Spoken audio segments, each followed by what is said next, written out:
Welcome students. तो हमारा चल रहा था श्रृंखला अभिक्रिया, इसके बारे में चल रहा था पूरा प्रोसेस।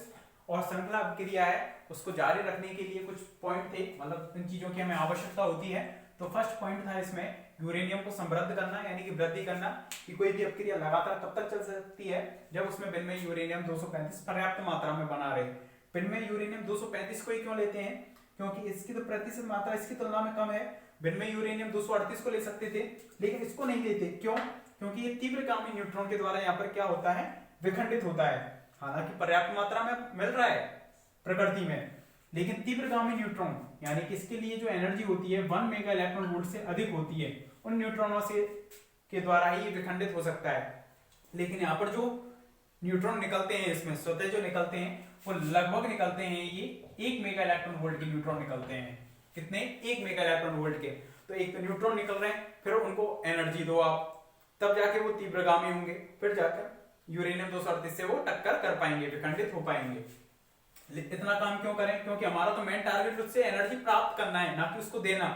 तो यहाँ पर जो न्यूट्रॉन निकलते हैं 1 मेगा इलेक्ट्रॉन वोल्ट के निकलते हैं। ये जो विनिमय यूरेनियम 235 है वो स्लो न्यूट्रॉन के साथ क्या कर लेता है, अभिक्रिया कर लेता है। ये इसकी नेचर है,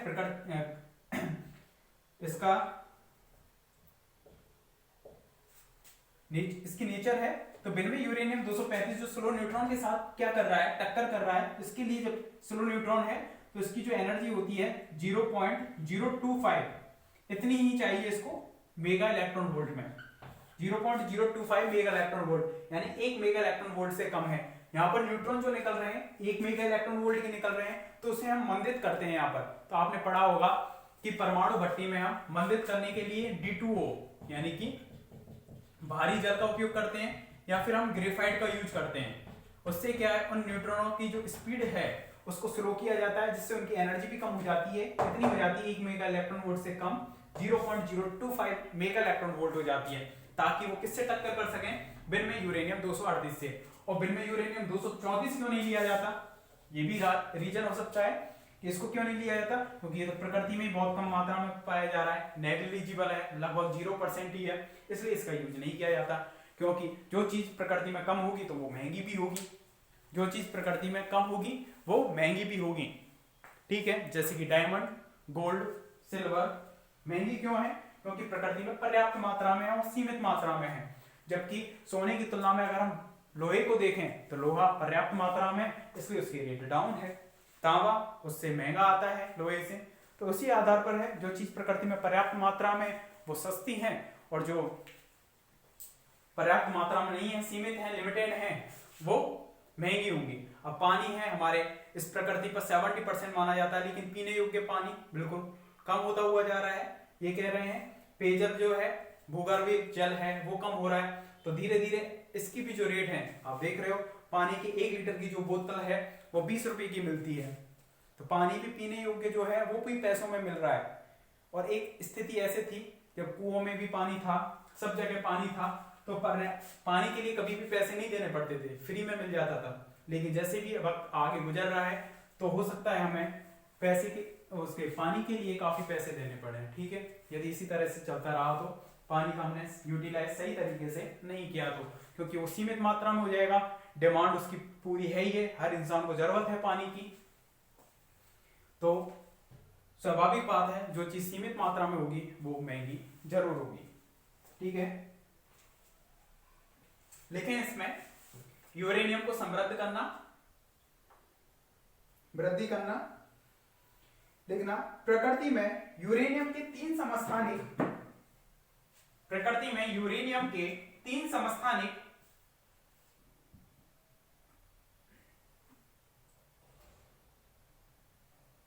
विनिमय यूरेनियम 234, विनिमय यूरेनियम 235 एवं विनिमय यूरेनियम 238 पाए जाते हैं। प्रकृति में यूरेनियम के 3 समस्थानिक विनिमय यूरेनियम 234, विनिमय यूरेनियम 235 व विनिमय यूरेनियम 238 पाए जाते हैं, जिनकी प्रकृति में उपलब्धता क्रमशः, जिनकी प्रकृति में उपलब्धता क्रमशः 0.006%, 0.714%, वह 99.28% है, होती है।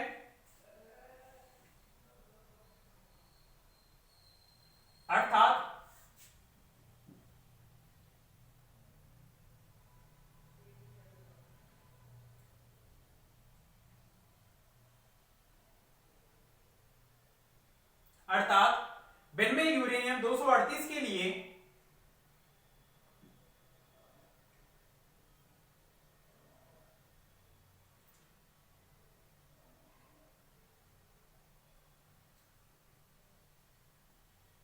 ऐसे लिखना, अर्थात विनम्य यूरेनियम 238 प्रकृति में सर्वाधिक पाया जाता है।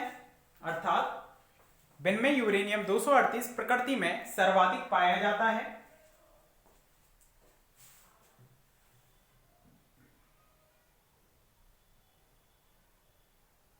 लेकिन विनम्य यूरेनियम 238 के विखंडन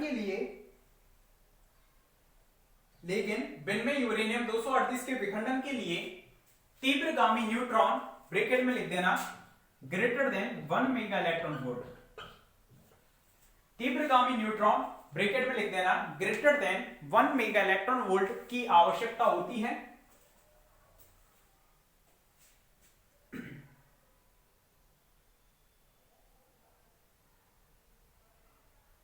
जबकि विनम्य यूरेनियम 235 का विखंडन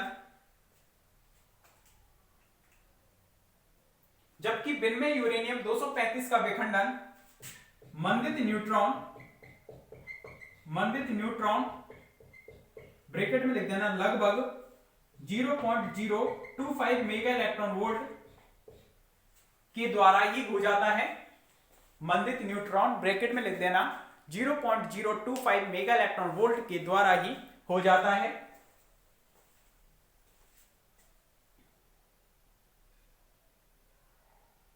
नेक्स्ट लाइन से लिखना, अतः विखंडन प्रक्रिया में विनम्य यूरेनियम 235 ही उपयुक्त रहता है।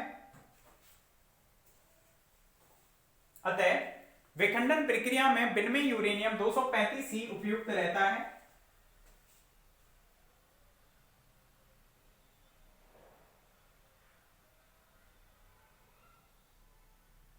अतः इस अभिक्रिया को स्वतः पोषित बनाने के लिए, स्वतः पोषित से मतलब क्या है, स्वतः ही अपना पोषण करते रहे, मतलब वहां पर विनम्य यूरेनियम 235 पर्याप्त मात्रा में बना रहे, बाहर से हमें पोषण देना ना पड़े, मतलब पहले ही हमने उसमें पर्याप्त मात्रा में यूरेनियम रख दिया। अतः विखंडन प्रक्रिया में विनम्य यूरेनियम 235 उपयुक्त रहता है तथा इस अभिक्रिया को स्वतः पोषित बनाने के लिए यूरेनियम 235 की मात्रा में, विनम्य यूरेनियम 235 की मात्रा में वृद्धि करनी होती है। विनम्य यूरेनियम 235 की मात्रा में वृद्धि करनी होती है, जिसे यूरेनियम का समृद्ध करना कहते हैं। जिसे यूरेनियम का समृद्ध करना कहते हैं।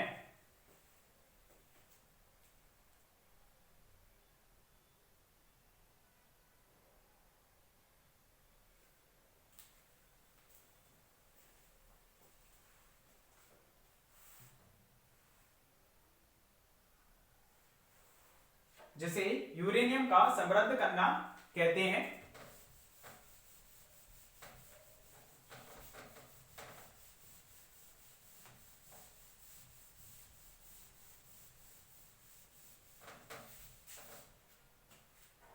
इसके बाद हेडिंग डालो, सेकंड पॉइंट है इसमें क्रांतिक द्रव्यमान।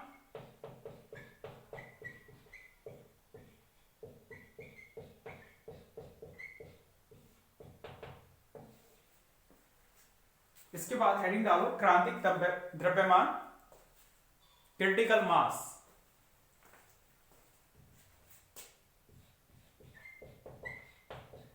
क्रिटिकल मास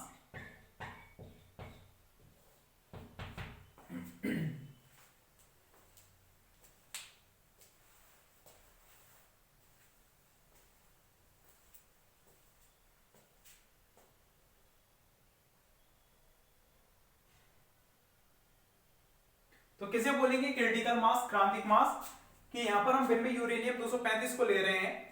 विनम्य यूरेनियम 235 की वह न्यूनतम मात्रा जिससे कम मात्रा पर स्वतः पोषण संभव नहीं है, मतलब एक फिक्स वैल्यू होगी, एक मिनिमम वैल्यू होगी, उससे कम मात्रा पर उसका स्वतः पोषण संभव नहीं होगा, मतलब श्रृंखला क्रिया चालू नहीं हो पाएगी। उस श्रृंखला क्रिया को चालू करने के लिए उसका एक मिनिमम द्रव्यमान है, न्यूनतम मास है, वो डिफाइन किया जाता है। उस न्यूनतम मास को ही, मिनिमम मास को ही हम क्या बोलते हैं, क्रिटिकल मास, कि उससे नीचे उसका स्वतः पोषण संभव नहीं होगा। उससे यदि आप द्रव्यमान ज्यादा रखोगे तभी वो स्वतः पोषण अभिक्रिया बन पाएगी, यानी कि श्रृंखला अभिक्रिया बन पाएगी। ठीक है, जैसे भी कुछ भी हो सकता है विनम्य यूरेनियम 235 के लिए, जैसे 5 किलोग्राम हुआ या 4 किलोग्राम हुआ, कि इस 4 किलोग्राम से कम लेने पर वो श्रृंखला अभिक्रिया चालू नहीं हो पाएगी, तो वही क्या कहलाएगा, उसका क्रिटिकल मास कहलाएगा। तो लिखें इसमें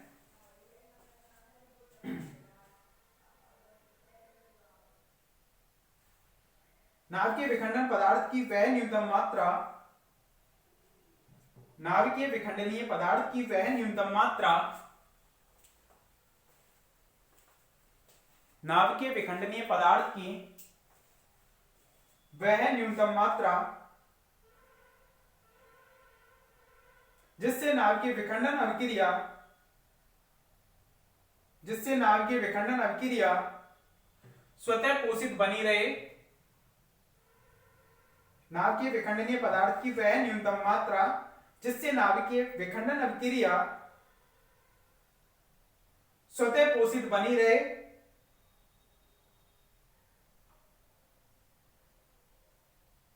क्रांतिक द्रव्यमान कहलाता है।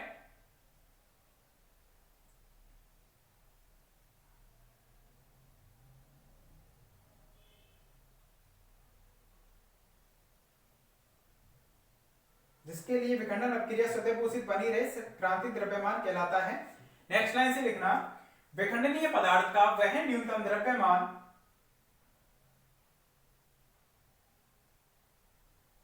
न्यूनतम को काटना, विखंडनीय पदार्थ का वह द्रव्यमान, विखंडनीय पदार्थ का वह द्रव्यमान जिसके लिए, विखंडनीय पदार्थ कौन है, विनम्य यूरेनियम 235 का वह द्रव्यमान जिसके लिए अभिक्रिया स्वतः पोषित नहीं रहती, जिसके लिए अभिक्रिया स्वतः पोषित नहीं रहती, उपक्रांतिक द्रव्यमान कहलाता है, उपक्रांतिक द्रव्यमान कहलाता है। तो दो द्रव्यमान है, क्रांतिक द्रव्यमान तो उस न्यूनतम मास को बोल रहे हैं हम, जो मिनिमम मास होगा जिस पर कि वो स्वतः पोषण बना हुआ है, क्रांतिक द्रव्यमान। और क्रांतिक द्रव्यमान से अगर कम द्रव्यमान है तो वो अभिक्रिया स्वतः पोषित नहीं हो पाएगी, तो उस द्रव्यमान को हम नाम दे देते हैं क्या, उपक्रांतिक द्रव्यमान। क्या नाम दे देंगे उसको, उपक्रांतिक द्रव्यमान। ठीक है, इसके बाद इसमें थर्ड पॉइंट डालो, गुणन कारक, गुणन कारक। गुणन कारक इसको के से रिप्रेजेंट करते हैं, ये आपने पढ़ा होगा 12th में कि के इक्वल टू क्या होता है, एनवीपीडी में, एनवीपीडी में न्यूट्रॉन्स की संख्या अपॉन में आ जाएगा n-1 वीपीडी में, n-1 वीपीडी में न्यूट्रॉनों की संख्या का जो अनुपात है वही क्या कहलाता है, गुणन कारक कहलाता है। अब देखो गुणन कारक के लिए हम तीन केस करते हैं इसके लिए, कि k ग्रेटर देन 1 हो, दूसरा है k इक्वल टू 1 हो, और थर्ड पॉइंट है इसमें कि k लेस देन 1 हो। तो k ग्रेटर देन 1 से मतलब क्या है कि nvpd में न्यूट्रॉनों की संख्या n-1vpd से ज्यादा होगी, मतलब लगातार न्यूट्रॉनों की संख्या बढ़ती हुई जा रही है। तो ये श्रृंखला अभिक्रिया कैसी हो जाएगी, अनियंत्रित। कैसी हो जाएगी, अनियंत्रित श्रृंखला अभिक्रिया हो जाएगी। कैसी हो जाएगी, अनियंत्रित श्रृंखला अभिक्रिया, क्योंकि न्यूट्रॉन लगातार गुणक के रूप में बढ़ते हुए जा रहे हैं। n-1 से n में ज्यादा है, फिर n+1 में और ज्यादा होंगे, फिर n+2 में और ज्यादा होंगे, और यूरेनियम पर्याप्त मात्रा में मिलता हुआ जा रहा है। तो विखंडनों की मात्रा है, विखंडनों की जो संख्या है वो लगातार बढ़ती हुई जा रही है। प्रथम पीढ़ी की तुलना में द्वितीय पीढ़ी में ज्यादा है, द्वितीय से तृतीय में ज्यादा है, तृतीय से चतुर्थ में ज्यादा है, तो लगातार बढ़ती हुई जाएगी। तो ये अभिक्रिया कौन सी कहलाएगी, अनियंत्रित श्रृंखला अभिक्रिया। और यदि k इक्वल टू 1 है, मतलब न्यूट्रॉन की संख्या लगभग बराबर बनी हुई है। k इक्वल टू 1 से मतलब क्या है कि n-1वीं पीढ़ी में जितने न्यूट्रॉन हैं उतने ही आगे वाली पीढ़ी में है। मतलब न्यूट्रॉन है वो बढ़ नहीं रहे हैं, फिक्स हैं, और मतलब विखंडन है वो एक सीमित मात्रा में हो रहे हैं। तो इस स्थिति में जो अपक्रिया कहलाएगी वो कहलाएगी नियंत्रित श्रृंखला अपक्रिया। कौन सी अपक्रिया कहलाएगी? नियंत्रित श्रृंखला अपक्रिया। ओके लेस देन 1 है तो क्या होगा? n-1वीं पीढ़ी में न्यूट्रॉनों की संख्या ज्यादा होगी और इसमें कम होगी, तभी तो k लेस देन 1 आएगा। हर का मान अंश की तुलना में ज्यादा होगा तभी ये लेस देन 1 बनेगा। और उस स्थिति में क्या होगा? लगातार न्यूट्रॉन की संख्या कम होती हुई जा रही है। हमने तो स्टार्टिंग में न्यूट्रॉन बस बाहर से दिया था, फिर रोक दिया, बाहर से नहीं दे रहे हैं, तो लगातार न्यूट्रॉन कम होते हुए जा रहे हैं। एक स्थिति ऐसी आएगी कि 0 हो जाएगी, तो मतलब वहां पर श्रृंखला अपक्रिया, कोई भी अपक्रिया संपन्न नहीं होगी, श्रृंखला अपक्रिया नहीं होगी। यहाँ अनियंत्रित श्रृंखला अपक्रिया है, यहाँ नियंत्रित श्रृंखला अपक्रिया है, यहाँ श्रृंखला अपक्रिया ही नहीं होगी। श्रृंखला अपक्रिया चेन जो चल रही थी वो चेन ही खत्म हो गई, क्योंकि न्यूट्रॉन है वो सीमित होते हुए जा रहे हैं, कम होते हुए जा रहे हैं, तो वो यूरेनियम से टक्कर करने के लिए न्यूट्रॉन बचेंगे नहीं, तो अपक्रिया एक स्थिति पर जाकर क्या हो जाएगी? रुक जाएगी। तो लिखें इसमें घूर्णन कारक हेडिंग डालकर उसमें लिखें किसी विखंडन अभिक्रिया में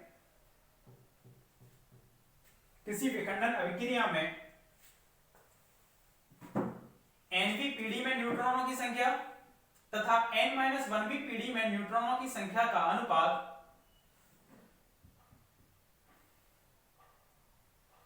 किसी विखंडन अभिक्रिया में nवीं पीढ़ी में न्यूट्रॉनों की संख्या तथा n-1वीं पीढ़ी में न्यूट्रॉनों की संख्या का अनुपात गुणन कारक कैपिटल K कहलाता है, अर्थात गुणन कारक कैपिटल K कहलाता है, अर्थात करके K की वैल्यू लिखें, K इक्वल टू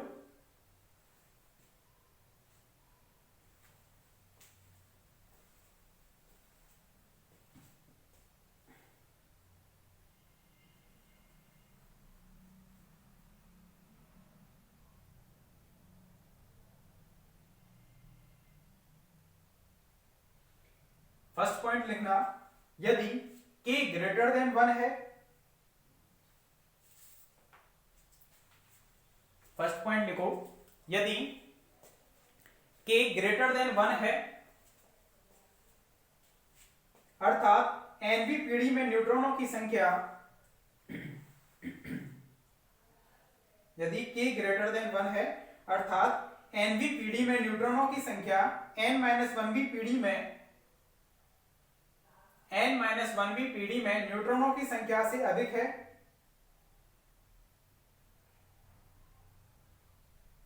यदि k ग्रेटर देन 1 है, अर्थात nवीं पीढ़ी में न्यूट्रॉनों की संख्या n-1वीं पीढ़ी में न्यूट्रॉनों की संख्या से अधिक है,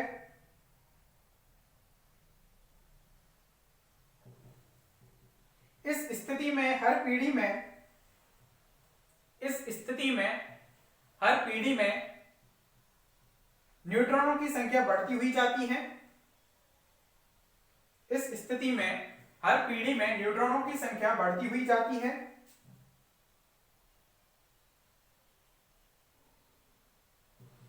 न्यूट्रॉनों की इस प्रकार लगातार वृद्धि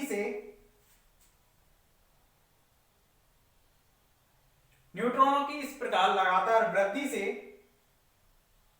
विखंडन अभिक्रिया, न्यूट्रॉनों की इस प्रकार लगातार वृद्धि से विखंडन अभिक्रिया अनियंत्रित हो जाएगी, विखंडन अभिक्रिया अनियंत्रित हो जाएगी, जिसे अनियंत्रित श्रृंखला अभिक्रिया कहते हैं, जिसे अनियंत्रित श्रृंखला अभिक्रिया कहते हैं।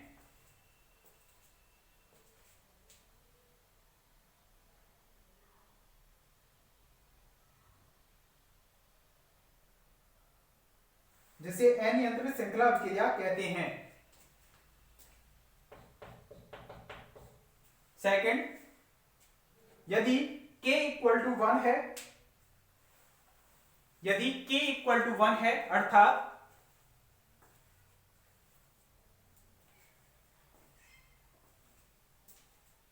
nवीं पीढ़ी में न्यूट्रॉनों की संख्या, अर्थात nवी पीढ़ी में न्यूट्रॉनों की संख्या n-1वीं पीढ़ी में न्यूट्रॉनों की संख्या के बराबर है। nवीं पीढ़ी में न्यूट्रॉनों की संख्या n-1वीं पीढ़ी में न्यूट्रॉनों की संख्या के बराबर है। तब ऐसी स्थिति में न्यूट्रॉनों की संख्या स्थिर बनी हुई रहती है। तब ऐसी स्थिति में न्यूट्रॉनों की संख्या स्थिर बनी हुई रहती है। ऐसी श्रृंखला अभिक्रिया नियंत्रित श्रृंखला अभिक्रिया कहलाती है। ऐसी श्रृंखला अभिक्रिया नियंत्रित श्रृंखला अभिक्रिया कहलाती है। तो ऐसा आपको लग रहा है कि नियंत्रित श्रृंखला अभिक्रिया कैसे होगी? पहले एक न्यूट्रॉन था तो वो एक परमाणु से टक्कर कर रहा है, तो ऑलरेडी 3 न्यूट्रॉन हो गए। न्यूट्रॉन की संख्या तो लगातार वृद्धि हो रही है, तो यहाँ पर स्थिर न्यूट्रॉन कहाँ है? न्यूट्रॉन की संख्या तो बढ़ गई। देखो वास्तव में जो न्यूट्रॉन लिए जा रहे हैं, इसमें एक न्यूट्रॉन ये है, इससे टक्कर हो रही है। आगे न्यूट्रॉन तो 3 ही बनेंगे, लेकिन केवल एक ही न्यूट्रॉन उसमें विन्मय यूरेनियम 235 से टक्कर करे। ये दोनों न्यूट्रॉन उससे टक्कर नहीं कर पाए, इन दोनों को कोई अवशोषित कर ले, तो अभिक्रिया में केवल एक न्यूट्रॉन ही पार्टिसिपेट करेगा, जिससे न्यूट्रॉन की संख्या स्थिर बनी हुई रहेगी। तो स्थिर किस तरह से बनाया जा सकता है? तो हम उसमें आपने पढ़ा होगा, परमाणु भट्टी में हम कैडमियम की छड़ों को डालते हैं। किसकी छड़ों को डालते हैं? कैडमियम की छड़ों को। कैडमियम की छड़ों को अगर हम पूर्ण रूप में उसमें डाल दें, आगे पढ़ेंगे परमाणु भट्टी इसी से तुरंत बाद का टॉपिक है, तो उसमें हम कैडमियम की छड़ों को अगर डाल देते हैं, तो कैडमियम की एक नेचर होती है कि वो न्यूट्रॉनों को अवशोषित कर लेता है। तो न्यूट्रॉनों को उसने अवशोषित कर लिया, तो उसको प्रॉपर पूरा नहीं डाला जाता, इतना डाला जाए कि वो उसमें जो न्यूट्रॉन की संख्या वृद्धि हो रही है उसी अनुपात में उनको क्या कर ले? अवशोषित कर ले। तो कुछ न्यूट्रॉन बच जाते हैं, वो विन्मय यूरेनियम 235 से आगे टक्कर करते रहते हैं, अभिक्रिया करते रहते हैं, और कुछ न्यूट्रॉन हैं वो कैडमियम की छड़ों के द्वारा क्या कर लिए जाते हैं? अवशोषित कर लिए जाते हैं, जिससे कि वो आगे तक अभिक्रिया में पार्टिसिपेट नहीं कर पाते हैं। ताकि हम कह देते हैं कि न्यूट्रॉन की संख्या लगातार कैसी बनी हुई है? स्थिर बनी हुई है। मतलब अभिक्रिया क्या हो जाएगी? नियंत्रित श्रृंखला अभिक्रिया। तो नियंत्रित श्रृंखला अभिक्रिया का जो एग्जाम्पल होता है वो कौन होती है? परमाणु भट्टी पढ़ी है आपने, न्यूक्लियर रिएक्टर।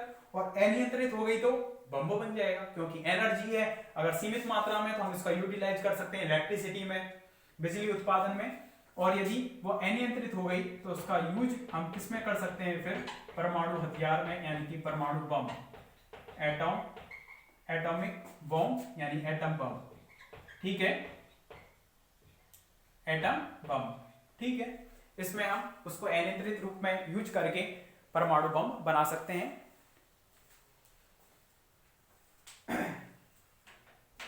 नियंत्रित श्रृंखला अभिक्रिया कहलाती है। इसके बाद थर्ड पॉइंट लिखना। थर्ड पॉइंट लिखें, यदि k इज लेस देन 1 है, यदि k इज लेस देन 1 है, अर्थात k इज लेस देन 1 अर्थात nवीं पीढ़ी में k इज लेस देन 1 अर्थात nवीं पीढ़ी में न्यूट्रॉनों की संख्या n-1 पीढ़ी में न्यूट्रॉनों की संख्या से कम है।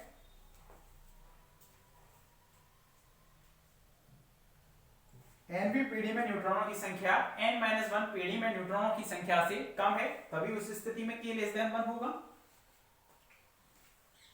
पीढ़ी से कम है, अतः ऐसी स्थिति में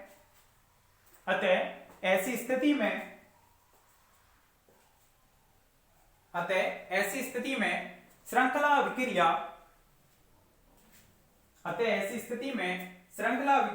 संभव नहीं हो पाएगी। अतः ऐसी स्थिति में श्रृंखला अभिक्रिया संभव नहीं हो पाएगी।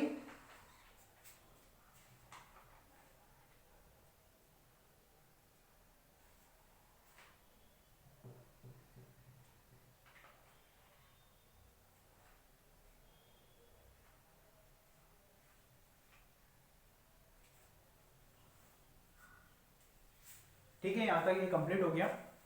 इसके बाद नेक्स्ट टॉपिक पढ़ेंगे हम नेक्स्ट लेक्चर में, वो हो नहीं पाएगा एटम बम के बारे में। एटम बम से पहले हम परमाणु भट्टी देखेंगे उसके बारे में। ठीक है, थैंक यू।